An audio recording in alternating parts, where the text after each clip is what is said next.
o Programa de Reorientação da Formação Profissional em Saúde, o ProSaúde, e o Programa de Educação pelo Trabalho em Saúde, PET Saúde, propostos pelo Ministério da Saúde, foi desenvolvido pela Pontifícia Universidade Católica de São Paulo em parceria com a Secretaria Municipal de Saúde de São Paulo. Seu objetivo foi promover e estimular a integração do ensino, serviço e comunidade e formar profissionais para atender às demandas do Sistema Único de Saúde. O programa se realiza com a Supervisão Técnica de Saúde da Freguesia do Ó Brasilândia, que atende uma região com aproximadamente 410 mil habitantes.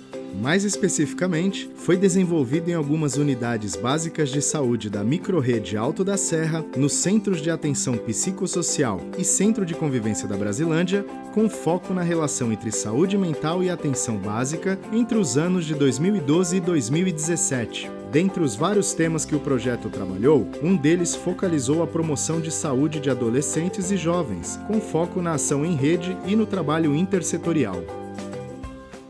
O PET Saúde foi uma enorme oportunidade de, durante 2 anos e meio, docentes, profissionais de saúde e estudantes, do primeiro ao último ano da dos cursos de psicologia, fonoaudiologia e serviço social, fazerem juntos uma ação no território, uma ação que tinha como um problema colocado pelos profissionais de saúde, pelos gestores de saúde. Desenvolvemos uma pesquisa que tinha como pressuposto trabalhar com itinerários terapêuticos, que é a maneira que uma pessoa, uma família, circula num território geográfico significativo para ela. E essa circulação envolve um autocuidado e um cuidado nas suas redes de relações. Para se apropriar desse processo, qual é o itinerário que as pessoas que nós atendemos, que eram pessoas com dificuldades de saúde mental, a gente utilizou uma ferramenta que chama Ecomapas, que é um traçado geográfico, um mapeamento dessa circulação. A gente utilizou com 2 funções, na formação de alunos e profissionais da área de saúde, em que se mapeava a circulação dos profissionais e dos seus usuários que eles ofereciam cuidado, como também com o próprio usuário, no sentido de ele se apropriar do seu processo. Acho que a experiência do PET Saúde tomou como prioridade o tema do cuidado em saúde mental, a ampliação das ofertas de cuidado em saúde mental, a pesquisa em relação aos itinerários, Trabalhamos lá com 13 casos, analisando esses itinerários e com foco na ampliação desses itinerários de cuidado. E isso, terminado o PET Saúde, nós seguimos o trabalho como universidade por meio dos nossos estágios, da nossa presença articulada no território, enfim. E acho que temos, então, como universidade, investido um conjunto de ações em parceria com os trabalhadores do território, com os gestores do território, ainda com esse foco da qualificação do cuidado em saúde mental. A gente tem, assim, 2 frentes de trabalho, principalmente no 5º ano, Então, são 2 núcleos que a gente vem atuando bem dentro do território. Então, um deles é o núcleo Contexto em Crise, Intervenções Clínico-Institucionais. Os alunos se inserem numa equipe de NASF, vão ficar lá 1 ano trabalhando e vivendo a realidade do que é o trabalho numa equipe NASF. Então, eles vão para o território juntos, eles fazem intervenções, fazem visitas, atendimento compartilhado. E como é que depois de toda essa vivência, eles voltam para as equipes dentro da UBS para construir os projetos. Então, essa seria uma frente e é muito rica, A outra frente vem pelo núcleo de saúde mental, política e clínica ampliada, e aí os alunos se inserem na rede substitutiva. Então, nossos alunos estão na região, no território, em todos os serviços de CAPS, residência terapêutica, UA, SECO, Centro de Convivência. A perspectiva da intervenção do PET, que foi uma pesquisação, ela se preocupou não apenas em conhecer a realidade, mas em intervir, em produzir efeitos de transformação naquela situação. Então, a partir da pesquisa, três grandes ações foram desencadeadas. Uma primeira é aprofundar e discutir e conhecer mais e desenvolver melhor as estratégias de ação na linha de cuidado ao álcool e outras drogas, especialmente voltadas para a adolescência e juventude. Então, por exemplo, a gente trabalhou com oficinas de fanzine, oficinas de teatro do oprimido, a gente tem acompanhado casos de adolescentes que fazem uso de álcool e outras drogas para qualificar a nossa intervenção. Então, a gente tem feito grupos de trabalho sistemáticos com as equipes de saúde, do CAPES e da universidade juntos. Uma segunda ação, a gente tem trabalhado o tema aí da hipermedicação, né, do uso irracional ou do uso abusivo de medicamentos, né, que é uma preocupação das equipes, principalmente da atenção básica, que muitas vezes é tomada pelos usuários só para troca de receitas. Então, na direção de qualificar esse uso, uma gestão autônoma da medicação em que o usuário tenha voz e a gente possa pensar juntos, a gente tem feito uma formação aqui para as equipes, numa estratégia que a gente chama gestão autônoma da medicação. Isso tem produzido uma série de projetos nas unidades básicas, nos CAPs, para lidar com o tema da medicação, tornando o tema da medicação um tema de todos, não apenas do médico, né? E a terceira ação tem sido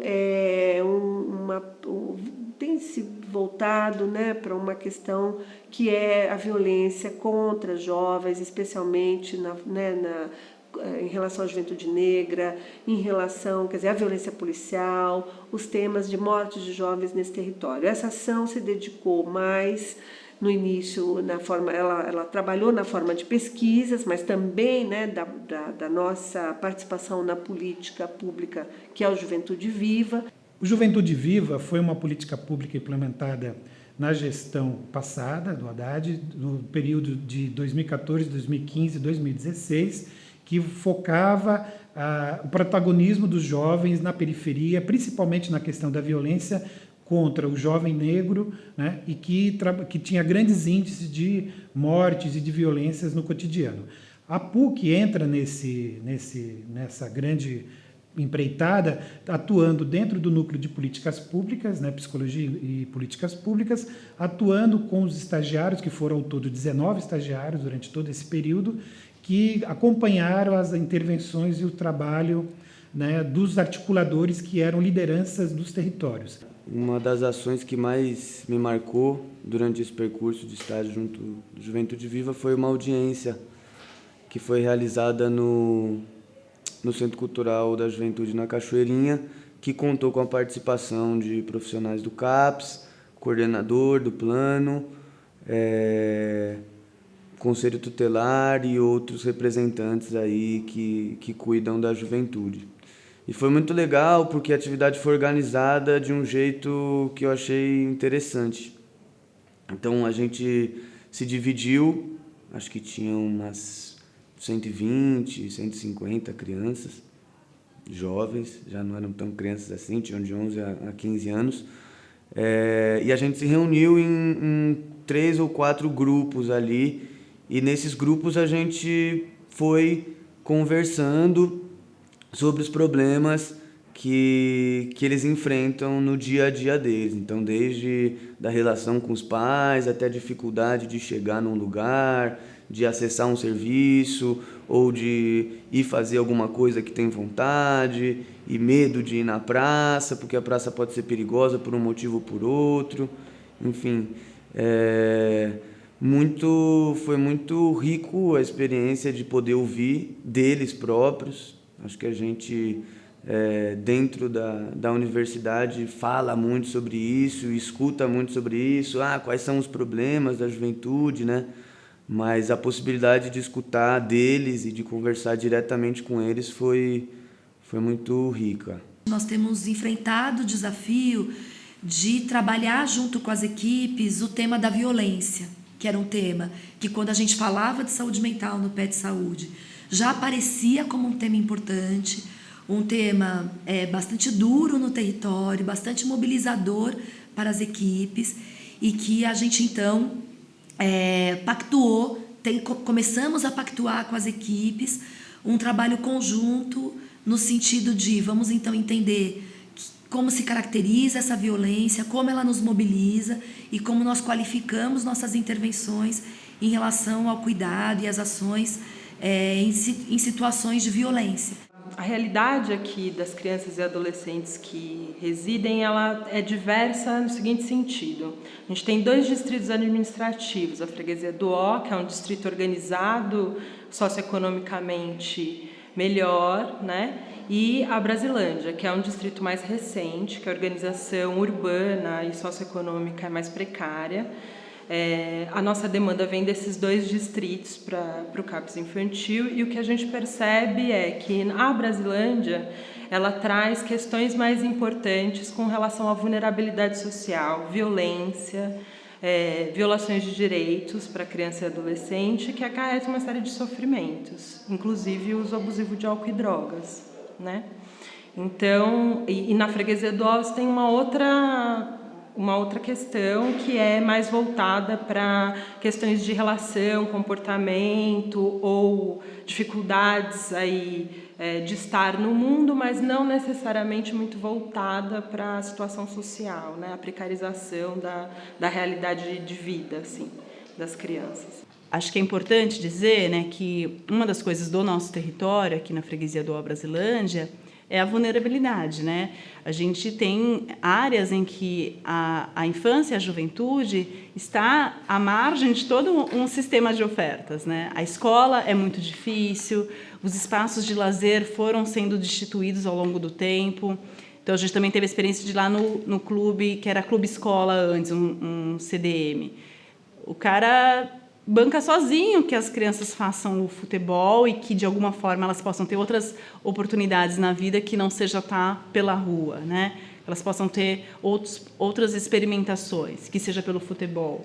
Então, faltam esses espaços. E os espaços que a gente foi conseguindo pensar de estar junto e conhecer, a gente foi vendo que a juventude ela vai ficando realmente muito, muito solta no território. Então, as praças são ocupadas, mas são ocupadas, muitas vezes, marcadas pela ocupação do uso, né? Ah, mas tem lá aquela rodinha dos adolescentes fazendo uso de maconha, ou fazendo uso de outras drogas, ou bebendo. Ah, o funk lá do Iraque, que a galera se reúne na sexta-feira à noite, uma baderna, mas não tem...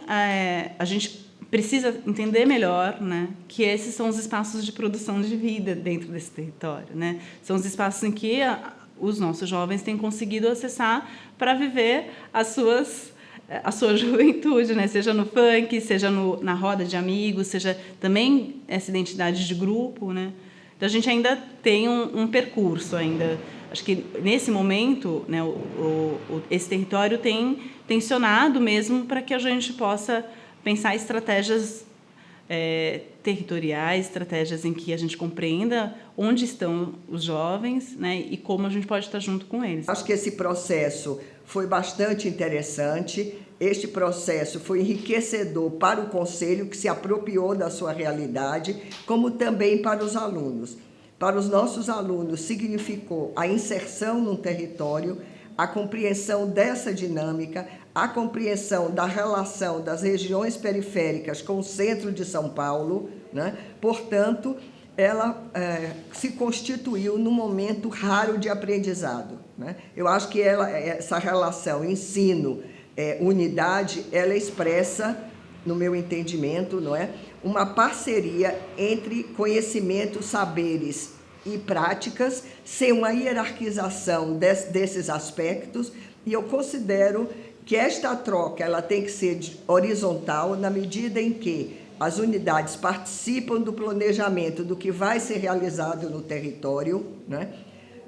Por outro lado, a universidade contribui, não é, a partir de experiências de ensino, a partir de experiências de desenvolvimento de ações de extensão, propicia a inovação, um processo de inovação de práticas de saúde, como também propicia, não é, a contribuição para a sistematização das experiências do território e, sobretudo, para o desenvolvimento de pesquisas em serviço, de pesquisas participativas, que eu acho que essa é a grande contribuição da universidade. Então, acho que representa algo bastante importante, porque a gente segue com uma presença na atenção básica e com uma presença também na rede especializada e com o desafio de, como universidade, articular também, né, tecer algumas redes, tecer conversas, tecer diálogos com esse trabalho que a gente vem fazendo na rede especializada e com esse trabalho que a gente vem fazendo na atenção básica.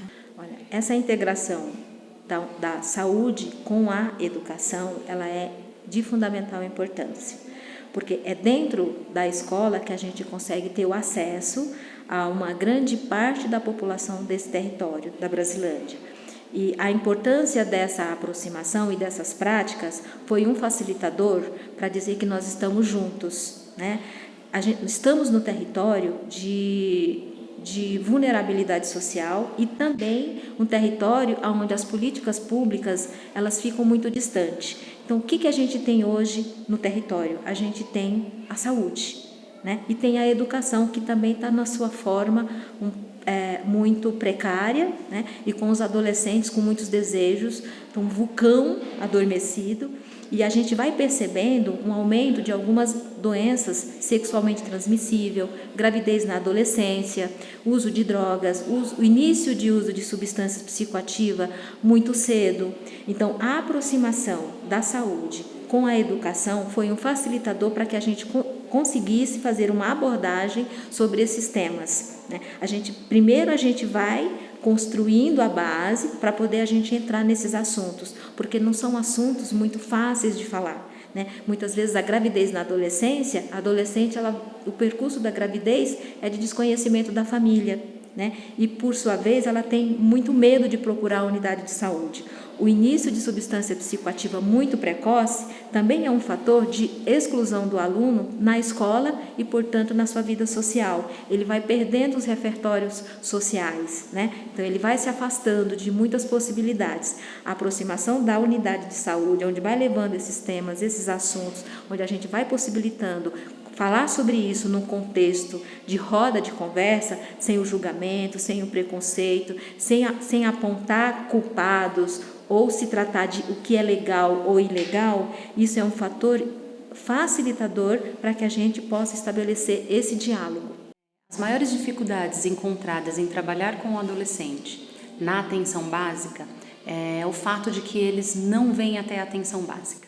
Eles não fazem parte do contexto da vida deles, vir até o posto de saúde, procurar informação, né? As informações que eles buscam são com amigos, são na internet e que nem sempre são informações e orientações corretas e fiéis ao que a gente precisa, né? Nessa idade, principalmente.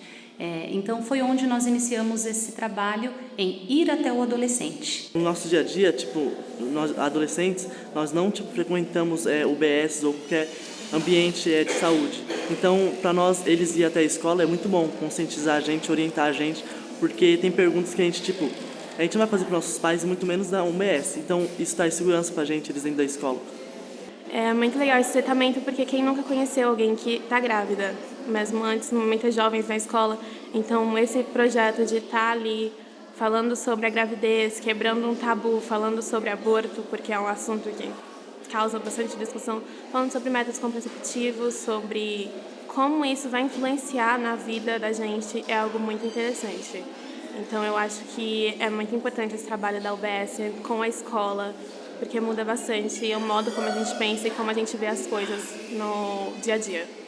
Eu acho que o desafio com o adolescente é conseguir acessar o adolescente, é conseguir tocar de alguma maneira, é conseguir trazer e fazer alguma intervenção, né? Aqui no Terezinha a gente tem esse grupo de adolescentes, né, que já tem aí uns 2 anos de caminhada e que tem conseguido, né, através do teatro dos adolescentes, abrir a porta da unidade para o adolescente. Dentro do grupo de adolescentes, a gente trabalha como teatro, eu sou um dos atores, né?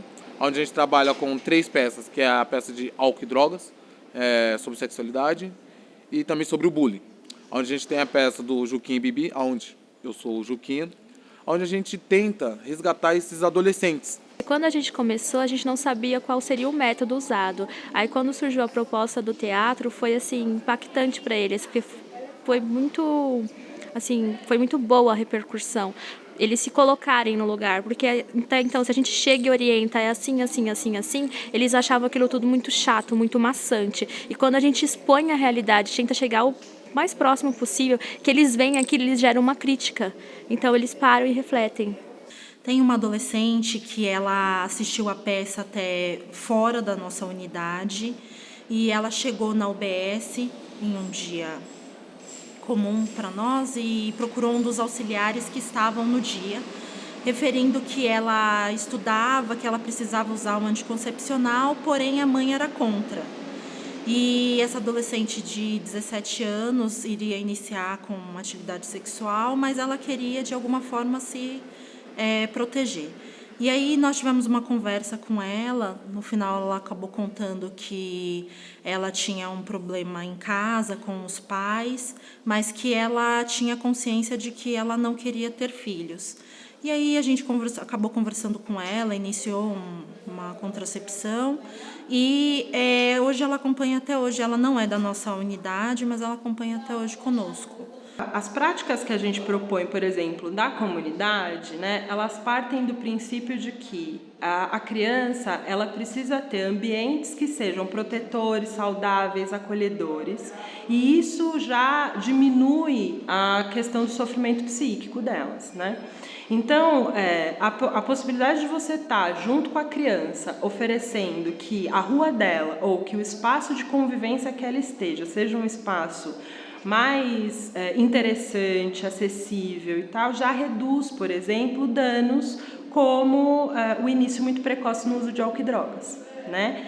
E a gente vai acreditando nessa possibilidade, é que a gente vai fazendo as estratégias comunitárias. Acho importante poder falar que a gente tem experimentado aqui na PUC o acompanhamento terapêutico, a gente tem desenvolvido isso, principalmente pelo Núcleo de Saúde Mental, e o acompanhamento terapêutico é indicado para esses casos muito graves, onde a gente vem sendo bastante demandado pelos CAPs, esses casos muito comprometidos, muito vulneráveis, com um sofrimento psíquico intenso, e as pessoas não conseguem sair de casa para se tratar. Então, assim, o fato dos alunos poderem exercitar e atuar como acompanhante terapêutico garante que eles possam ir na casa desse usuário, fazer intervenções clínicas dentro da casa e ajudar, apoiar a equipe CAPS. Muitas vezes o CAPS vai junto com o AT, como a gente chama, vai junto para a gente ir criando essa ponte, maior flexibilidade, ajudar essa pessoa a sair dessa crise intensa que está vivendo para poder se engajar, então, em outros serviços e em outros projetos do território. Eu saio do CAPS tranquilo, eu sinto mais à vontade no CAPS também. Quando eu chego em casa, eu não fico brigando com meus irmãos, porque eu brigava bastante com meus irmãos. Com a minha mãe, eu estou ajudando muito ela agora, ajudo a arrumar a casa, faço isso, faço aquilo, arrumo o meu quarto, que é bastante legal. O CAPS me ajuda bastante, deixa bem tranquilo. E quando eu saio de casa, eu saio com a cabeça erguida, não saio de cabeça baixa, não fico olhando para as pessoas más. Passo na rua, cumprimento todo mundo na rua. Eu acho isso bom, o CAPS me ajuda bastante. Vale muito a pena participar do CAPS, principalmente para alguém que tem depressão. Você se sente muito sozinho quando você tem depressão. E o CAPS, ele meio que diz que você não está sozinho.